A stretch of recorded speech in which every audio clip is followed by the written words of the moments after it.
On this invigorating episode of MythBusters, we're turning the heat on 3 frosty Alaskan fables. This is perfect for an Alaska adventure. Adam and Jamie prove this is no country for cold men. Oh, great. We got a Yeti outside. As cabin fever takes its toll. I've just had the worst state of sleep I've ever had in my life. Tori, Grant, and Carrie see if hitting the gas might lessen the damage caused by Alaska's scariest roadkill.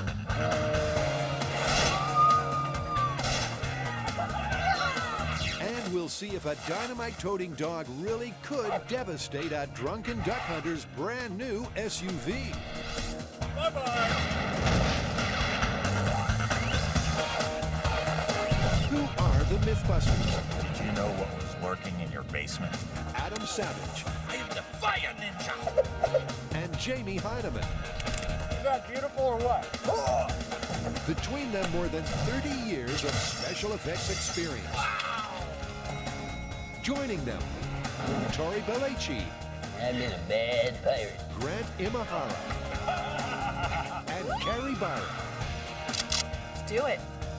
They don't just tell the myths, they put them to the test.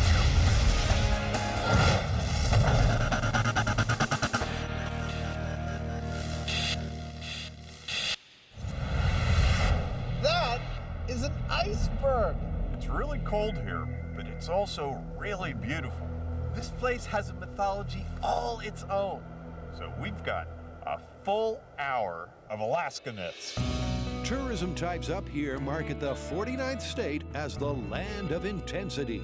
It's twice the size of Texas, so we figure it's big and intense enough to handle some high-impact myth-busting. Like most of our favorite myths, this one involves some drunken friends and explosives. You got a group of drunken friends, one of whom's just bought a brand new SUV, and they all decide that they want to go duck hunting with their dog. Except there's nothing around them but a frozen lake, and no duck is going to land on a frozen lake, so they need to make a hole. One of them offers up a stick of dynamite with a 20-second fuse to make a big hole, and throws that stick of dynamite as hard as he can. I can see what's coming. The dog, following its natural impulses, chases after that stick of dynamite, catches it, starts ferrying it back to the guy under the brand new SUV. Uh-oh. The dog, the dynamite, and the SUV go boom! The SUV goes down to the bottom of the lake, and the guy who owned it is still making payments. This not-so-urban myth surely stretches the bounds of human stupidity. My sympathies are all with the dog, though you must admit, it's as funny as hell. But maybe it's too funny to be true. As Jamie and Adam set off to find their frozen lake, it's worth noting that this folktale is almost as old as dynamite itself. Over 100 years ago, Australian author Henry Lawson wrote a comic story along very similar lines. He called it The Loaded Dog, and needless to say, he made the whole thing up. Still, we can't assume it couldn't happen, and that's enough reason to put it to the test. The first thing we obviously needed was a frozen lake, and the researchers found us one here in Alaska behind me. This snowfield you see is in fact Fisher Pond, a man-made lake, which means there are no fish for us to kill, with a nice coating of rock-hard ice on top. The ice on the pond is too thick to dig through, and that supports the myth. But can it support a 2-ton truck? Okay, here we go. Orson Smith and his fancy ice drill should give us a quick answer. Fans of slapstick should appreciate the breakthrough moment. Whoa! That's a hell of a thing. The ice core cracks up as it's bashed loose. Look at that. Put back together, it's 1.5 feet thick. So it's got vertical crystals that make it really stronger than average. So it's safe for us to drive our SUV out here? Yes, All yes, right. I think so. Good. That'll hold a lot more than that SUV weighs. So far, so good, and it's really cold. Out here on the lake, it's 20 below, but that can't slow down the science. Look, this story has a ton of components to it, and the first part of it is how far can you throw a stick of dynamite? Standard stick of dynamite, about 8 inches long, about 1/2 pound. I figure I can throw it about an M5. which is 100 feet. That's how we measure things, Adam and I. Remember, kids, this isn't real dynamite. We would never throw real dynamite, and neither should you. All right, Jimmy. I want you to put your chi into this thing. That's it. Go! 9. Jamie's toss is up over the 100-foot mark. Now it's Adam's chance to prove he's got the mojo of the throw, Joe. Those look to be about the same. 2 hefty, manly throws with an average distance of...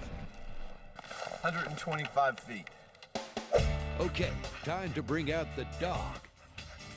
This is Rudy, a young black Labrador.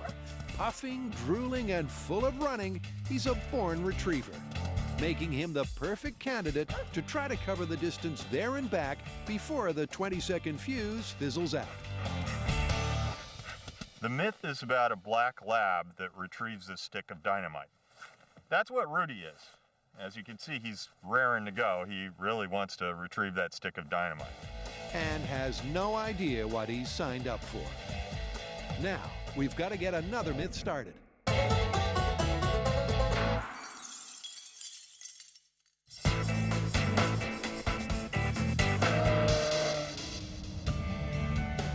Okay, so we're in Alaska in the snow. What myth did we get? Okay, well, this is a fairly gory myth that affects a lot of Alaskans, but not so many in California. What's that? It's about the moose and what happens when you hit one with your car. This is what happens when moose meets motor car. And it's all too common here in Alaska. Your best bet is always to stop or swerve. But this myth kicks in when a crash is absolutely unavoidable. Even a low-speed collision most often ends with something bigger and heavier than a fridge coming right through your windshield. The myth says that speeding up instead of slowing down might push the unlucky beast over the car, meaning you might live to tell the tale. Well, obviously we're not going to kill a real moose to test this myth, right? Right. Now, we're going to have to make our own moose analog. They'll also have to wrangle a bunch of stunt cars and a safe test venue. But those are problems for tomorrow. Right now, they need to design a moose that can bounce back from something like this. Have either of you ever seen a real moose? No. I don't think so. Maybe we should try to find a real moose. That way we can make our crash test moose as close to a real one as we can. These California kids have never seen a wild moose, but they've had a tip-off from Alaska Fish and Game to search no further than downtown Anchorage. Whoa, that's a big one. This 1,200-pound bull named Buzzwinkle is loitering by a 2-story bar called Bernie's Bungalow. I'm not sure what's weirder, that the moose is in the middle of downtown at a bar, or that it's only like 1:30. The legs end right about where the hood is, like right where you'd hit. No way. Look, he's going to the mall. This mature bull looks about 6 foot tall at the shoulder, but they'll need to get much closer to take accurate measurements for a crash test moose simulate. Cue the Alaskan Wildlife Conservation Center. Out here, moose are accustomed to the ways of men. Well, most men. As you can see, the ones in the wild are aggressive, but the ones in captivity are much friendlier. They're letting us get right up close to them so we can take measurements, because we're not going to be able to use a real moose when we crash the car into it. So we're going to need to make a moose simulate. Desperately hoping there's safety in numbers, Tori and his fellow moose measurers venture inside the fence. Okay, so I've got 9 feet nose to tail. That seems about right. So we have 6 foot to the hump, 9 feet nose to tail. We've got the legs about... It was about 4 feet tall. Let's see, it came up to your waist. So we're going to go, 4 feet looks good on the legs. Okay. But they still have to decide on the dummy's texture. Should their mock moose be served rare or well done? Let's say we make this moose dummy out of ballistics gel. We hit that with a car, it's just gonna explode. Yeah. So we need to get a feeling for, what it feels like. Well, this is definitely not a ballistic gel. Is he firm or Yeah, squishy? he's pretty solid. I mean, it's like there's hardly any fat on him at all. He's got sort of like the durometer of like rubber. Really dense rubber. Yeah. Really? Yeah. Seems we need to make a very dense rubber replica. And that's something the team can't do here in Anchorage. We don't even know remotely how we're gonna get all of that weight up onto such spindly little legs. So it's gonna take some planning, a lot of effort, and we need the tools back in San Francisco.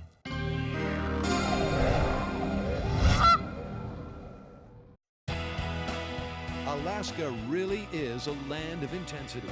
The wilderness, the wildlife, and the winters. It's those short, cold days that make this state home to an all-time classic myth. What do we got? Well, you know, winters in Alaska are pretty harsh.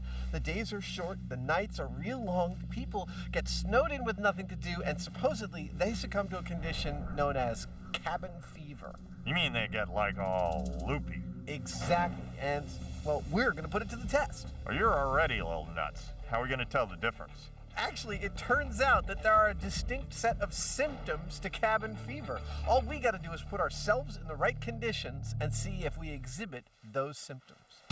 Carrie delayed her flight back to sunny San Fran to act as the moderator of mental health. I found the perfect location to test cabin fever on Jamie and Adam. Hatcher's Pass Lodge in Alaska, far from anything. Adam and Jamie are just minutes away from a stint in solitary and a possible descent into madness. It's tiny, it's in the middle of nowhere, and you can barely see out the windows, it's so white. They'll spend their time just hanging out in adjacent huts. A sudden flurry of snow sets the scene. This is perfect for an Alaska adventure. Hi, Carrie. Hi, guys. How are you? I can barely see anything. Hey, It's about to get dark. There's a snowstorm. Are you ready to get cabin fever? I'm ready. You ready? Yeah, let's go. Wait till I show you to your room. The rooms aren't bad, but they've both been stripped back to bare essentials, as are the boys. They're well searched for anything that might divert or entertain. So, hope you have no other contraband, no electronics. I need your watch as well. I have no electronics, no reading material. That's my watch. Both of our detainees think this will be a walk in the park. And let's remember that Jamie's already spent quality time inside a coffin. And he's still alive. But they're not so sure about each other. Whether Adam is going to deal with this real well, I don't know. Adam's a little, impulsive. Only a friend could put it so gently. He could just, like, get a bug up his butt and go nuts for all I know. I don't really know. And right back at you from cell block 1, good buddy. Oh, I think Jamie will be painting on the walls in his own blood inside of 46 hours. Well, that should add some color. But let's spare a thought for Carrie. She has to watch these two slowly unravel. This is my big sister surveillance system. I've got 4 cameras, one in the front and back of each cabin. I can switch between the cameras with the touch of a button and watch their every move. Surveillance aside, Carrie's running cognitive and stress tests to get some hard data. But our volunteer voyeur has her own troubles. I think I'm gonna go crazy before they are. Did I mention we're in the same circumstance that they are, except for I have to watch them be bored? Jamie at least has a simple plan to preserve his sanity. I'll tell you what I'm going to do. Every day is going to be working out until I'm exhausted, and then I'm going to sleep. The man with a mustache kicks off in style, but the short days and long nights might soon sap his spirit. So, who's going to crack first? Adam, Jamie, or Carrie? Sweet dreams all round. Good night.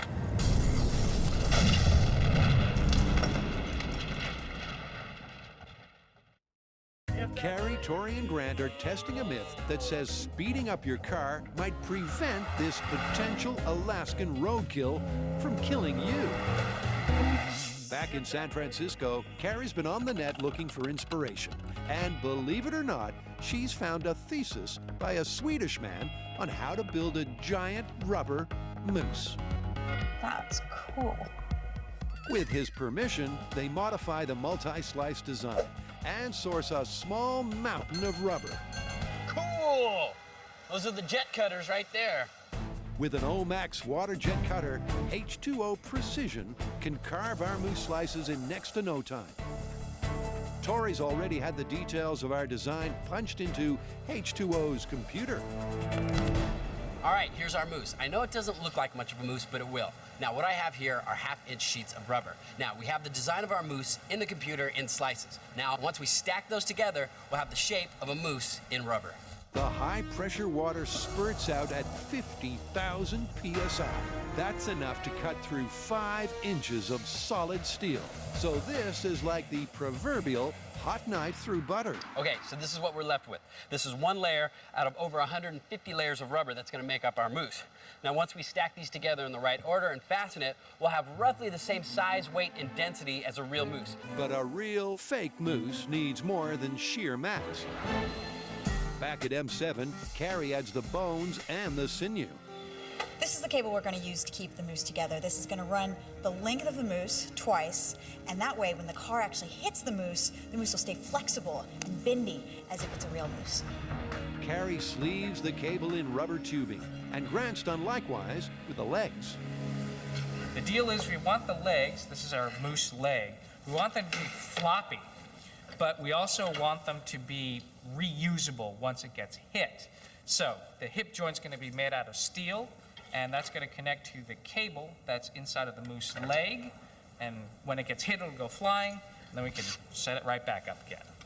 Meantime, Tori's going gangbusters with his half-inch fillets. And slice by slice, glued together with silicone, we're seeing a moose in the making. Looks good though. Looks like a moose. I know, kinda. What do you think? Lucy. Lucy the Moosey? Yeah. I love it. Congratulations, Tori. It's a girl. But does she have enough junk in the trunk? All right, so the moose is done, and it looks like it's weighing about 620 pounds, which is a good average for the type of moose that would likely get hit by a car. Big giant moose antlers. You'll notice we're not adding these to our final crash test moose, and for a few very good reasons. First of all, 2/3 of the adult moose population, female, don't have antlers. Secondly, most of the moose that get hit are calves, don't have antlers yet. And lastly, moose don't even have antlers all year round, and during the winter when they don't have them is when they're more likely to be near the roads because they're attracted to the salt on the road while they're searching for nutrients.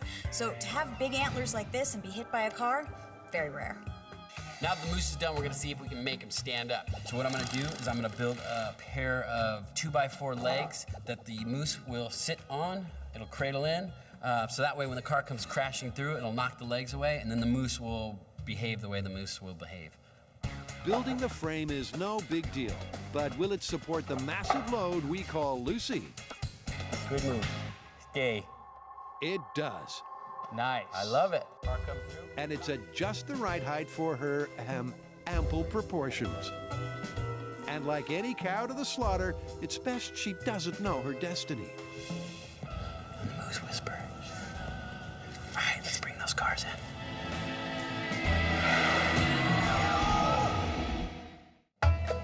Adam and Jamie are freezing their facial hair on an icebound Alaskan lake. They're testing the myth that a committed canine could cause a hunting party to sink to a new low. And for test 1, it's time to put the shaggy dog part of this story under the MythBusters microscope. So the myth states that the guys used a 20-second fuse on their stick of dynamite. Now the question is, can a dog, from a cold start, run to 125 feet, fetch a stick of dynamite, and come on back in under 20 seconds? And that's what we're about to answer with Rudy.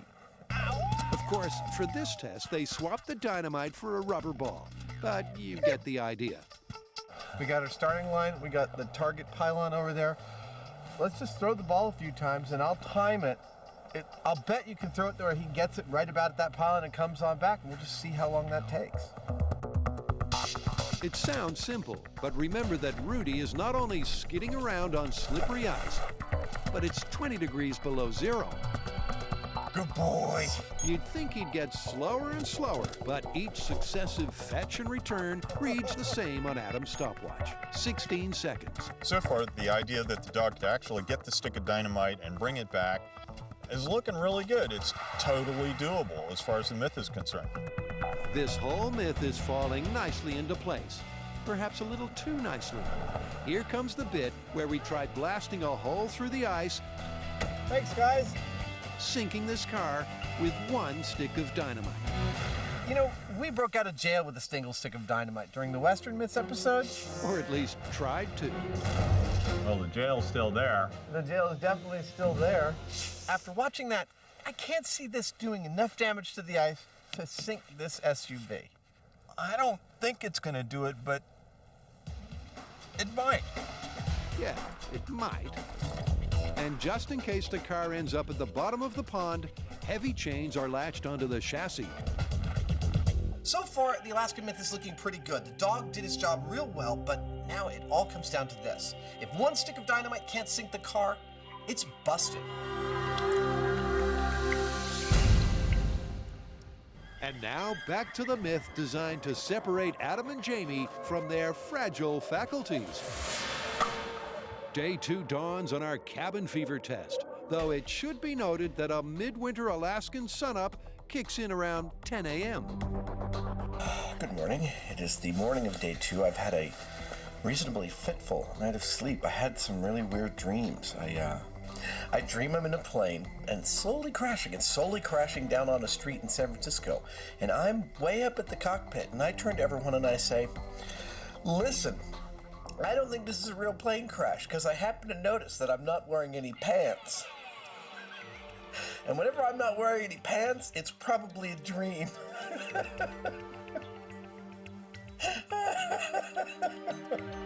Carrie's up already, bright-eyed, keen-eared, and she's wearing pants. It's early morning, and this is actually the first surprise, is that Jamie is still sleeping. He's an early riser. Usually he's up doing exercise and probably into the shop by 5 a.m. Adam, on the other hand, is just a beehive. Jamie does eventually rouse himself and starts the first of his 2 tests. The cognitive test aims to see if their mental faculties decrease over time. The saliva test is a stress indicator, but to get a fair reading, you can't eat or drink beforehand. Oh, you know what though? I think he just took a drink of water right before he took this test. So this and, trust me, many spit tests to come count for nothing. Spit reading of 35. This is the morning of the second day, so apparently I'm pretty relaxed. Shame we can't say the same for Carrie. But biometrics aren't the only indication of who is or isn't stressed and bewildered. Hap Wurlitzer owns these cabins, and he's come real close to misplacing his own marbles through many a long winter. It happens to everybody in Alaska, including me. What would you consider the symptoms? Well, it's probably being on edge, irritability, angry-looking eyes, forgetfulness. What's going on? And sleeping extra time in the cabins. So now we know what to look for. Jamie's already a pinup boy for symptom number 4. Next door, Adam can't stop fidgeting. Adam's body language at the moment shows that he's sort of antsy. Oh, he's going for the coat hanger. I knew he would make something with the coat hanger. I would totally make something with the coat hanger. Desperate times call for desperate diversions. Adam's building a fancy desktop toy from his one potential plaything, a wire coat hanger. I've spent some time making a little whirligig here out of one of the 2 coat hangers I found on the rack. Meantime, the big news from Cabin 2 is that Jamie's sitting up. I think Jamie has reached full Buddha. He has not moved in an hour. Before day's end, both boys find time to write in their journals, then repeat their cognitive and spit tests. 123? What are you, crazy? Look at this. Okay, just forget the stress test. What we all need here is a timeout and a nice nap. As the sun sets, it's hard to say if either one technically has cabin fever. The boys say no, but Carrie's unconvinced. She knows that every picture tells a story.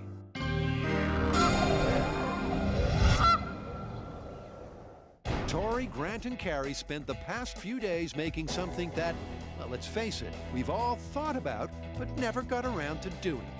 Building a huge rubber moose called Lucy.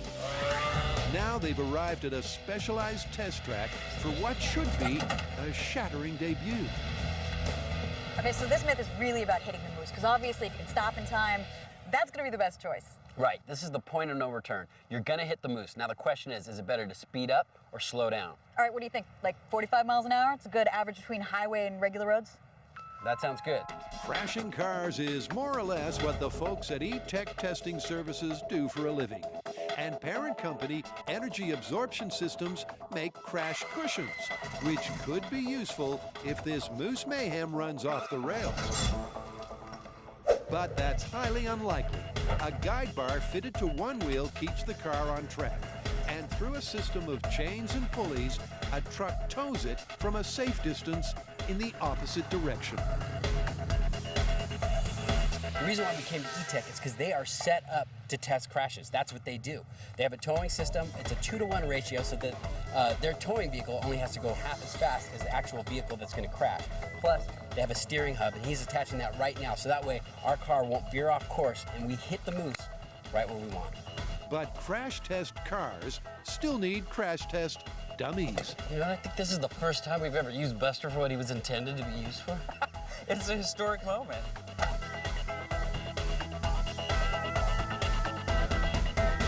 Use a chiropractor or maybe a socket wrench. I think he just needs to stretch a little. With Buster buckled up, we're ready for test number 1. Moose meets machine at 45 per. Am I excited? You better believe I'm excited. We just made a giant rubber moose, and now we're gonna crash cars into it. It doesn't get much better than this. This is the control test. 45 miles an hour, continuous speed into the moose. You guys ready? Starting in 3, 2, 1, go. Here comes the car! That's 20 miles an hour. 20 miles an hour. 30 miles an hour. 30 miles an hour. 40. Let it go! 45.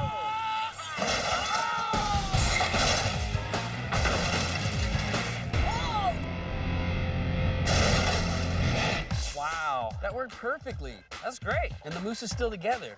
Let's go look at the car. Oh my God, dude, that's exactly what the real moose hit looked like. Well, this is a good test then. Yeah, That's a great test. And Tori knows what he's looking for. Back in Anchorage, he checked out a local body shop. Just in his end of town, Gary Mogg deals with 12 moose wrecks a year. This is not as bad as I've seen him to total out the whole car. And a lot of the times, I mean, I've seen some fatalities, of course. People didn't make it through. But this here is probably the best scenario when you hit a moose in the front end. Wow, that's a lot of damage. I mean, look at that. The whole top of the car is just peeled back. And how this guy survived, it's like a miracle. You know, apparently he laid down like this and let the moose go flying over him, but man, that would really ruin your day. Back in California, this eerily similar squashed sedan is cause for celebration. You gotta look at it from up here. The bumper's crushed in a little bit, but it traveled all the way over the hood. Look at that, like the hood's intact. That is a beautiful thing. I mean, the car came careening at the moose, hit the moose flies in the air, head kind of just floats, falls to the ground. We got exactly the result we need, and a lot of comedy out of this high speed, I'm sure. But we're not so sure. Aside from Carrie, seems the only one to split her sides was Lucy. It's not pretty, and it's not over. Will speeding up or slowing down reduce the carnage? And just how many cars can we afford to wreck in the cause of sensible driving?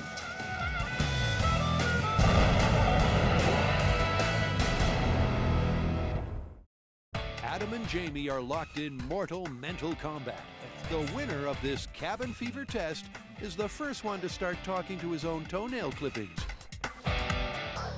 I've just had the worst night of sleep I've ever had in my life. Jamie has gotten up and straight away started eating. He's not done his spit swab test, which is a problem for me because it's going to mess up my data. Either he's forgetting or he's just lost the plot completely.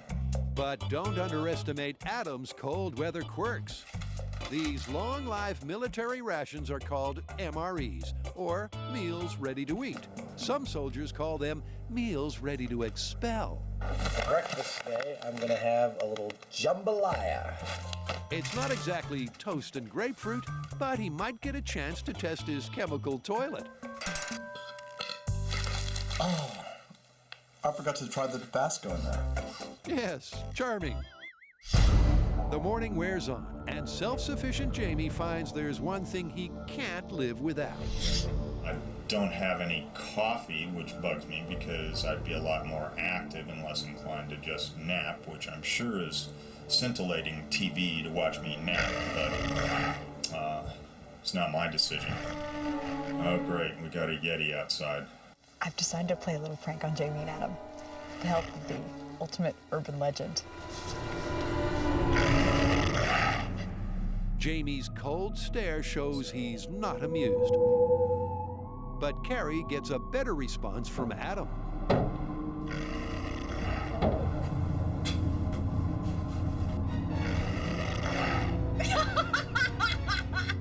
He's hiding in the bathroom.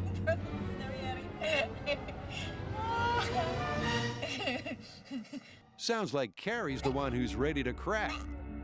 I have to get out of here. But she has a remedy. For one crazy hour, Carrie does everything worth doing on fresh white snow. And I mean everything. It's my best work yet. So far, Adam and Jamie have ticked every box and peed on every post in the Dynamite dog store. 16 seconds. Now they need to see if one stick of dynamite really can break the ice and sink this car, which has exactly the same curb weight as the one in the myth. There's something known as reflection, meaning that the blast can bounce off of the underside of the SUV and into the ice. The ice is brittle. I don't think it's going to do it, but it might. Well, guys, it's the moment of truth. It's time to put a stick of dynamite under this SUV and see what happens. Oh yeah, man. All of our facts so far are stacked up pretty plausible. This is the last link in the chain. Frank, do you have a stick of dynamite for us? Right here it is, the real thing. That is red and everything. That's perfect. Now, cover your ears and thank goodness you're not here on Fisher Pond. This is what happens when MythBusters play with dynamite. Burn the hole! Almost nothing. Oh. The ice is slightly dented, the car is undented, and this myth is busted. I see a little dent there, and that's about it. Yeah, other than that, no damage. The dog would have been gone, but the truck's still here. Look, the ice that we're on right now is a good average thickness for a frozen lake that you'd feel safe driving an automobile out onto. So, based on what we've seen, we have to call it busted. Busted, but not beaten. We've all come a long way in the freezing cold to see a good old-fashioned truck sinking. And 24 pounds of dynamite packed inside these high-tech directional cones should do the trick. Well, it's clear from the hole pattern I see around the car that we've got a nasty case of ice gophers. These little varmints will bore their way around any vehicle they find on the ice to chew on it underwater. There's only one way to take care of them, and that's high explosives. Burn the hole! Burn the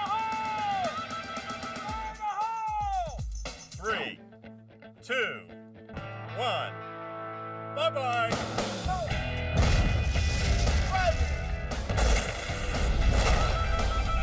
The ice ripples out like a liquid earthquake. Surface snow fills the air and blurs the view. By the time it clears, the car has disappeared. I don't see no SUV. No more SUV. It went bye-bye. So what do you think? Did it just blow the truck up or did it sink it? Well, I see a couple pieces of debris from the truck, but nothing major. I think it sank it. 99% of that truck's under the water. Let's yank on the chain and see what happens. Okay. Incredibly, this fresh blasted duck pond is already freezing over. Adam and Jamie really don't know for sure where the car went, but a few tugs on the chain confirm they've got a 2-ton catch. I think we're gonna need more explosives to get this truck out. I think we are. If they work putting it in, they're gonna work getting it back out again. That's true. No, we're not yanking your chain. To get the car back, they have to blast the ice one more time. Filming stops as the light fades, but the car was retrieved. We've left this pristine pond pretty much the way we found it, busting a myth and saving a puppy in the process.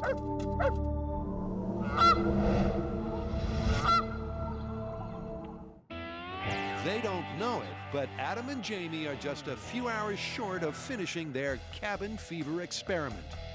Judging solely by the video evidence, it won't be a moment too soon. Well, the sun is out, and it's made it unfathomably beautiful out here. I don't know whether the sun is just about to set over the mountain there, or has just risen over the mountain there. I've already lost all my concept of time. And here's what's happened so far. They've been bored. They've slept. They've exercised. They've gone back to sleep. I napped the first day because I could. It was great. Get up when you want, go to sleep when you want. And by drinking just before the saliva tests, they've both ruined any chance of accurate stress data. Having just woken up from a nap, it's saying that my stress reading is 94. Hey, look. Okay, that's just scary. Meantime, Jamie's decided to hold a one-man convention and draft a new U.S. Constitution. Seriously. You know, it started because we started seeing T-shirts that says Savage Heinemann 08. The first thing that we'll do is relocate all politicians to employment on pork farms. And then we'll pretty much start from the ground up and try to come up with a system that actually works.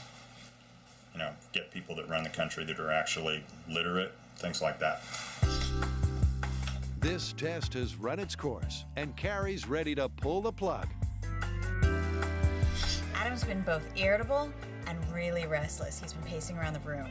Both of them have been forgetful. Either they're not doing their tasks, they're forgetting to do them all together, or they're making a lot of mistakes. And finally, they are sleeping a whole lot. It's practically hibernation. These could be the symptoms of cabin fever. I've seen enough. I'm gonna bust them out.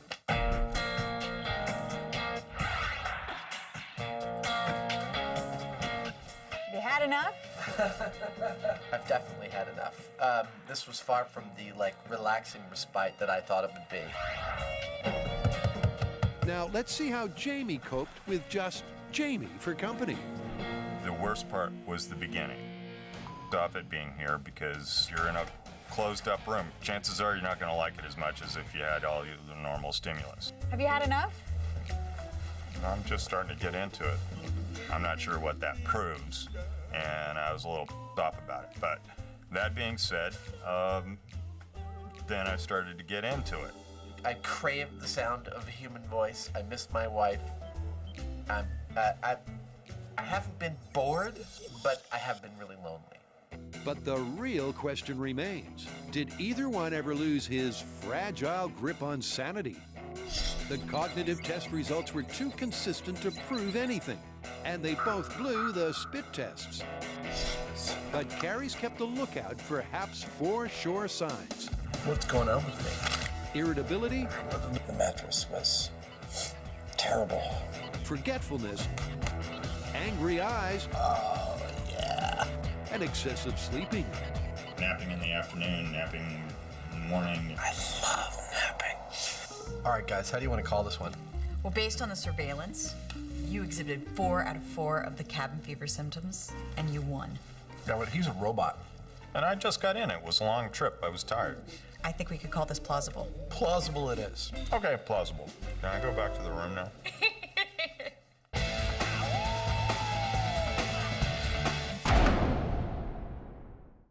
There's no doubt about it. Go. Hitting an average-sized moose in an average-sized car can only end in tears. You know, it's like you're driving down the road, you're eating your baked Alaska, and all of a sudden a moose is in front of you, and you're like, you don't have time to swerve. You're gonna hit the moose. But now the question is it better to accelerate into the moose or hit the brakes? Some say it's better to speed up. But let's first test this Alaskan roadkill myth by slowing down. Grant's installed a remote control braking system that's every bit as effective as a panicked human's right foot. So the remote braking system is radio controlled. What that does is send a signal to the receiver inside the car, activates a pneumatic solenoid that fires a pneumatic cylinder. And that'll pop the brake very, very quickly, just as if you were to stamp hard on it. They know that at 45 miles per hour, the car takes 70 feet to stop. So to best simulate a real accident, they plan to hit the brake and in a later test, the accelerator just 30 feet short of our makeshift moose. Buster's had enough, so Cousin Ted is the designated driver. Attaboy. Now, braking on pavement is not the same as braking on snow or ice. But it's fair to assume that a sane person wouldn't drive this fast in truly bad conditions. And anyway, a hit's a hit. We are ready to go. Grant will hit the brakes 30 feet before we hit the moose. We ready? Ready in 3, 2, 1. We're going. Here it comes. All right, we're at 45.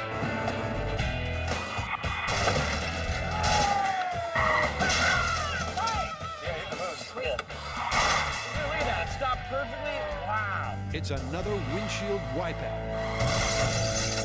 But they all agree that this time there's less damage.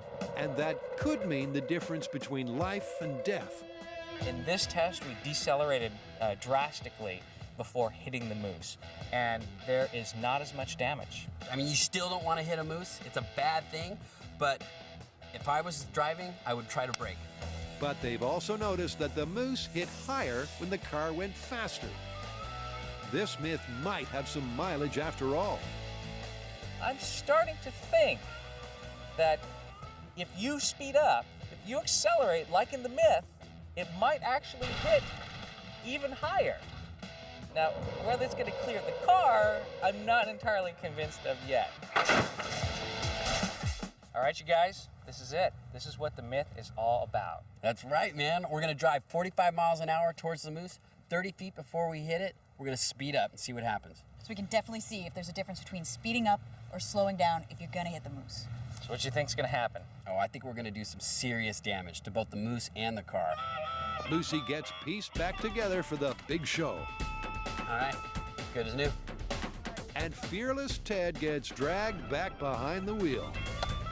Snap out of it. This is the test that might confirm the myth.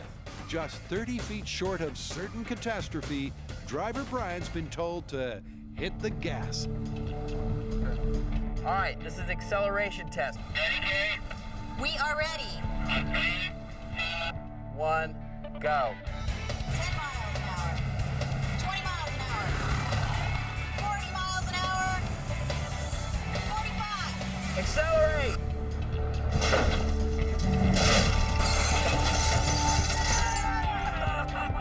That was great. Wow! Did you see how high the moose got on that hit? It looked like it got higher than any of the other hits. big, big damage. And look at the glass. It's sprayed all over. At the point of impact, the car hits 51 miles per hour. Oh my God, look. It broke the back window out. Oh. Wow! Dude, that moose flew higher than any of the tests.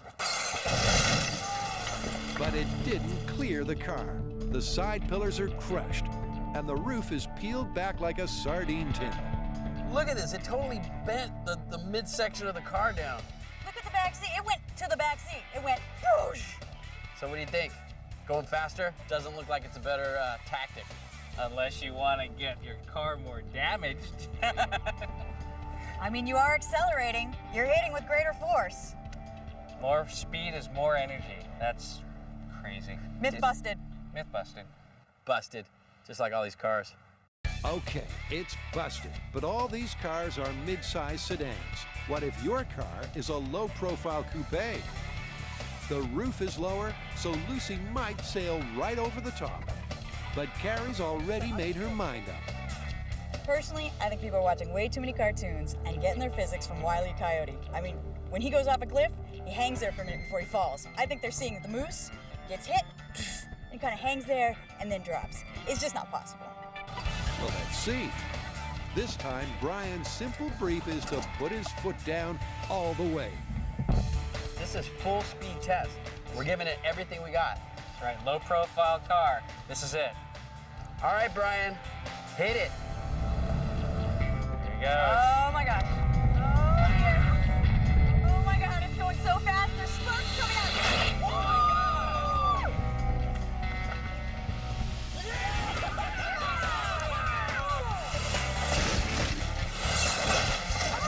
That was a rush. The car hits 75 miles per hour. Lucy's lost her legs. The car is caved in. Ted's a sad statistic. And this myth is double busted. This hit was hard enough to knock the ears off of our moose and the antlers. That's kind of an impact. That's pretty crazy. The moose is coming down on the car. No matter what you do, you're crashing. You know what? I have a whole new respect for moose. I hope I never run into one on the road. If I do, I'm definitely not going to speed up and try to take its legs out. I mean, we've shown it. Unless the moose you hit is a world-class gymnast, speeding up will not save you or your car. I did a little research, and it turns out that there are no commercially produced vehicles in the world that are capable of driving under our moose without damage. In fact, the only way that this could work is if you're driving a Formula One car at over 97 miles per hour. On the snowy roads of Alaska. Yeah, that's the thing. Yeah, that's never going to happen unless the moose is a race fan. So this one's still busted. Busted. Busted. You know that dynamite dog myth? I've never heard of it before, but I mean, you can see how that could happen. Yeah, I guess you should never mix your beer with your dogs and dynamite. And that moose myth? I had no idea what would happen if you hit a moose with your car. It's not like I see them in my everyday life. Yeah, those were both really cool myths, and they were given to us by fans. So if you have any ideas for myths, log on to discovery.com/mythbusters and give us your suggestions.